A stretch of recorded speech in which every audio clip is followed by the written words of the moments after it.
Hi everyone, Dr. Cassidy here from Cass Course. Welcome back to my YouTube channel. I hope you're all having a fantastic day and are ready for another fun episode of learning. Now, if you've been following along with my past videos, you've gotten a basic understanding of the human immune system and have started to dive more into the more medical related aspects to the human immune system. So, for example, last episode I believe was autoimmune diseases, and now we have another really interesting one. Today's topic is graft rejections.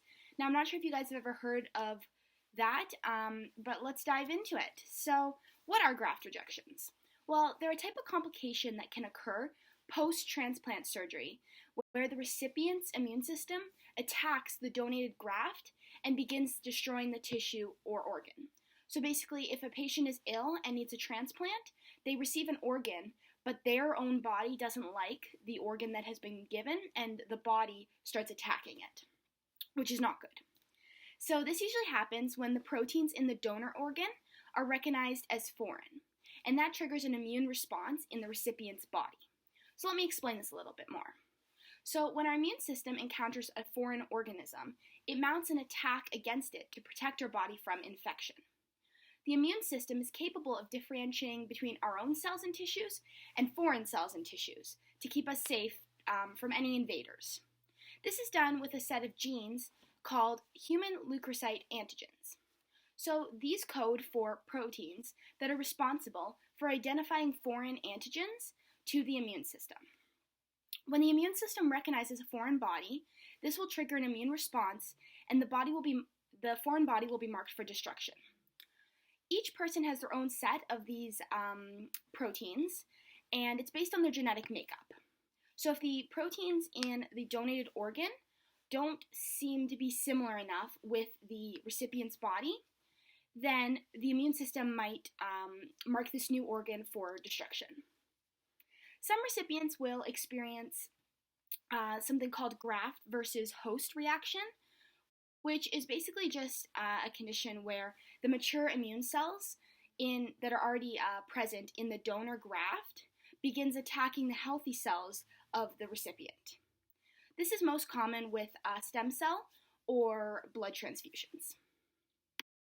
When a recipient is experiencing graft rejection, it tends to occur in stages. So the first being hyperacute rejection, which occurs within the first minutes or hours after the transplant.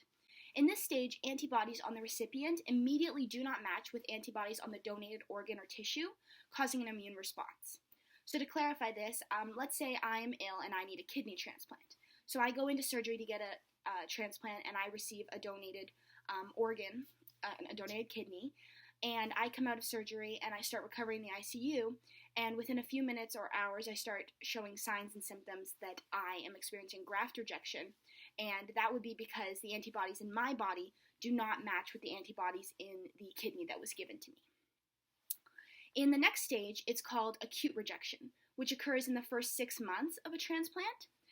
Here, antibodies form following the detection of non-self antigens in the donated graft.